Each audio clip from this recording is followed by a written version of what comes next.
សួស្តីអ្នកគ្នាជួបគ្នាម្ដងទៀតហើយទៅលើការនិយាយអំពី Linux Command Line ដែរថ្ងៃនេះខ្ញុំនឹងមកបន្តនៅវីដេអូរបស់យើងគឺ Linux Command Line Part 4 so កុំឲ្យខាត់ពេលយើងចូលទៅកាន់វីដេអូយើងមកទៅដែលនៅក្នុង part នេះខ្ញុំនឹងបង្ហាញខ្ញុំនឹងលើកឡើងចំនួន4 point ដែលនិយាយអំពី Linux System ដែលនិយាយអំពី Linux System Monitoring Command ហើយនិង Tool ដែលខ្ញុំនឹងលើកឡើងមានចំណុចដូចជា Process Management CPU and Memory Monitoring General System Information ហើយនិង Keyboard Shortcut so កុំឲ្យខាត់ពេលយូរយើងចូលទៅមើល command យើងមកទៅដែលថ្ងៃនេះមាន command ច្រើនមែនតើខ្ញុំនឹងលើកមកបង្ហាញហើយឥឡូវយើង start ចាប់ពី command ps អញ្ចឹង command ps ហ្នឹងវានឹងធ្វើការ show នៅ current process របស់យើងអញ្ចឹងយើងចូលទៅអនុវត្តតមកទៅ ps នេះគឺជា current process របស់ខ្ញុំដែលដូចយើងបានឃើញអញ្ចឹងនេះគឺជា PID ហើយនេះគឺជា mouse អូខេ let's move on so យើងចូលទៅ command បន្តគឺជា command ប្រើសម្រាប់ស្វែងរក process ដែលវា relate ទៅ telnet អញ្ចឹងដើម្បីធ្វើការស្វែងរកបែបហ្នឹងយើងអាចប្រើ command មកជួរនេះsorry ps.auh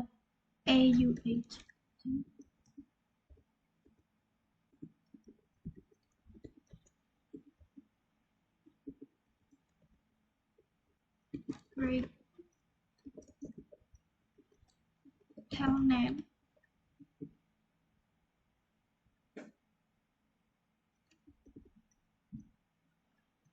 grab okay sorry so នេះគឺជា process ដែលវា relate ទៅ telnet តាមពិតយើងក៏អាច check នៅ process ដែល relate ទៅអីផ្សេងៗទៀតបានដូចជាឥឡូវឧទាហរណ៍ទៅជា Firefox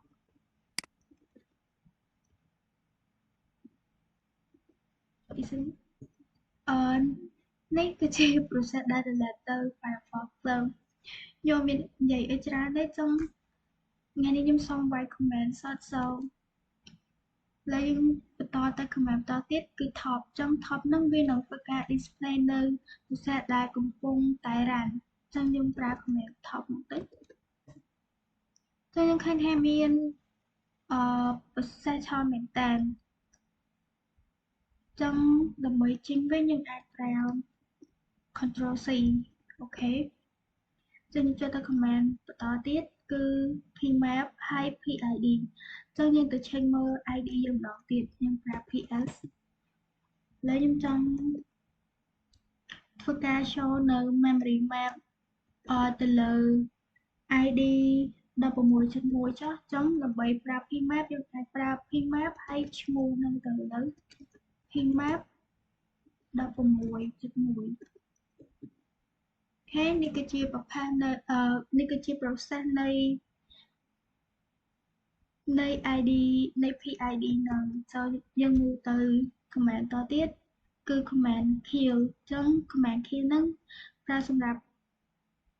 kill នៅ specific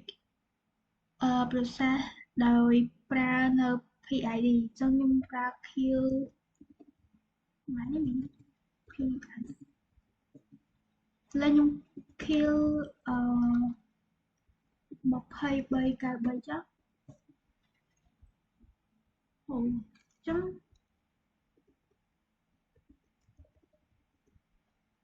16.1អូខេឥឡូវខ្ញុំបាន kill ហើយតាមពិតpercent ហ្នឹង command kill ហ្នឹងវា safely អញ្ចឹងយើងចង់ kill ឬក៏ចង់ stop អីវាអត់ប៉ះពាល់អីច្រើនទេខេឥឡូវយើង move ទៅ command បន្ត bg គឺជាការ show background ឬក៏ stop job អញ្ចឹងយើងប្រើទៅដោយសារតែខ្ញុំអត់មាន job ទេអញ្ចឹង វាអត់មានអីទៅ show ទេហើយ FG ឬក៏ FG ភាគរយ N ហ្នឹងក៏វា relate ទៅ job ដែលខ្ញុំអត់មាន so បើខ្ញុំវាយក៏អត់មានបង្ហាញអីដែរអញ្ចឹង move ទៅ comment បន្តទៀតទៅដែល df.h comment ហ្នឹងប្រើសម្រាប់ show នៅ dispatch អញ្ចឹងយើង df.h អញ្ចឹងដូចដែលយើងបានឃើញអញ្ចឹងនេះគឺជា space របស់ this របស់ខ្ញុំហើយយើងចូលទៅ comment ទៀត df.i អ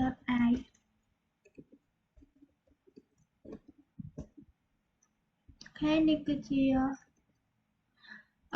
ចំពោះ df.i ហ្នឹងវានឹង show នៅmount ដែល mount file system ដែលយើងទន្លេយើងអត់ទាន់បានប្រើលេខអញ្ចឹង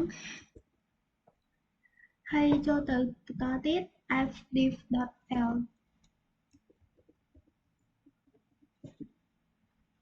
អូអញ្ចឹងដើម្បីប្រើ command ហ្នឹងបានយើងប្រើពាក្យ sudo ទៅមុខ fdiff.l white password អូខេ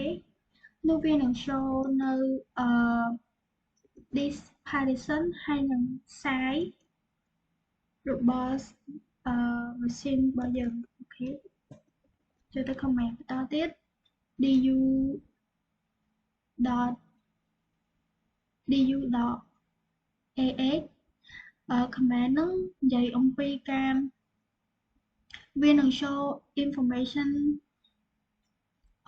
this ដែលយើងបានប្រើ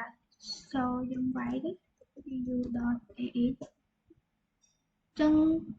វានឹង show នៅ size ក៏ដូចជាព័ត៌មានផ្សេងៗដែលយើងបានប្រើដូចដែលយើងបានឃើញអញ្ចឹងហើយបើសិនជាយើងចង់បានឲ្យវា show ខ្លីវា show តាមទំហំយើងអាចប្រើ DUSH បានអញ្ចឹងយើងប្រើប្រាស់ទំហំ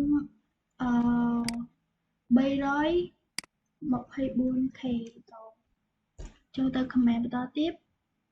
cat drop CPU info ហ្នឹង comment ហ្នឹងប្រើសម្រាប់ធ្វើការ show នៅ information របស់ CPU យើងអញ្ចឹងយើងប្រើ comment ហ្នឹងមកទៅ cat drop CPU info អូខេនេះគឺជា information នៃ CPU របស់យើងបើសិនអ្នកគ្នាចង់មើលអីអាចទៅសាររបស់ខ្លួនឯងហើយទៅ read បានខ្ញុំចូលទៅ comment មួយទៀត memory info ចឹងដើម្បីប្រើ memory info វាស្តៀងនឹង CPU info ដែរយើងគ្រាន់តែបដូរពីCPU មកជា mem info វិញចឹងវានឹង show នៅ information របស់ memory យើងហើយចូលទៅ comment មួយទៀត free ដែល comment free ហ្នឹងវានឹង show នៅ memory ឬក៏ swap ដែលបានប្រើប្រាស់ចឹង free ទេអូខេនេះយើងឃើញថាយើងបានប្រើប្រាស់ចំពោះ memory វិញប្រើប្រាស់ចំនួនប៉ុណ្នេះហើយយើងនៅទំនេរចំនួនប៉ុណ្នេះដែលអ្នកនរគ្នាអាចមើលបាន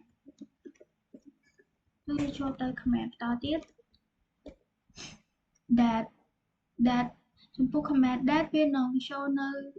current date ហើយនឹង time របស់ machine យើងអញ្ចឹងយើងអាចប្រើបាន that អញ្ចឹងយើងឃើញថាវា show នៅថ្ងៃអង្គារខែជូនទី17ហើយវេលាម៉ោងប៉ុណ្នេះយើងចូលទៅ comment មួយទៀត cal ហ្នឹងវានឹង show នៅ calendar ហើយចំពោះ uptime វិញវានឹង show នៅ system uptime របស់យើងនេះដូចដែលអ្នកនរគ្នាបានឃើញចឹងហើយចូលទៅ comment មួយទៀត W ដែលវានឹងធ្វើការបង្ហាញនៅ user ដែល online អញ្ចឹងយើងអាចប្រើបានអញ្ចឹងយើងឃើញថា user ដែល online មាន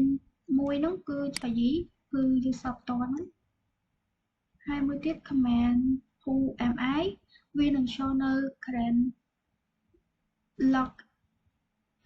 login user អញ្ចឹងឥឡូវខ្ញុំ show នៅ user ឆាយី so វានឹង show នៅ user ឆាយីហ្នឹងហើយមួយទៀត finger user វានឹងបង្ហាញនៅ information ឬក៏ អំពី specific user ដែលយើងបាន mention មកអញ្ចឹងឥឡូវខ្ញុំទៅ user ពិសិដ្ឋអូខេនេះគឺជាព័ត៌មាននៃ user ពិសិដ្ឋហ្នឹងដូចអ្នកគ្នាបានឃើញអញ្ចឹងខ្ញុំមើលទៅ command មួយទៀត uname.a ដែលវានឹង show នៅ info system ឬក៏ kernel អញ្ចឹងតាមបានអូខេនេះគឺជា information ដែលបន្ទាប់ពីយើងប្រើ uname.a សូមចំពោះLinux System Managing Command មានតែប៉ុណ្្នឹងឯងចង់យើងចូលទៅចំណុចបន្តទៀតអំពី keyboard shortcut ចឹងនៅក្នុង keyboard shortcut ហ្នឹងវាមានចំនួននេះគឺជា keyboard shortcut មួយចំនួនដែលយើងអាចប្រើទៅលើ Linux បានដែលមានដូចជា Control C ដែលយើងប្រើសម្រាប់ធ្វើការ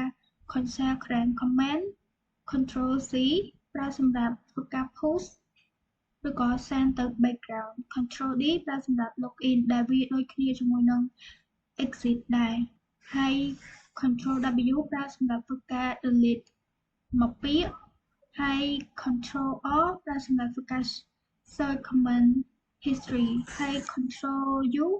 ប្រើសម្រាប់ធ្វើការ delete entire line ហើយសញ្ញាឧទាន2ដងប្រើសម្រាប់ធ្វើការ repeat last command ហើយ exit ប្រើសម្រាប់ធ្វើការ log out នៃ terminal season ហ្នឹង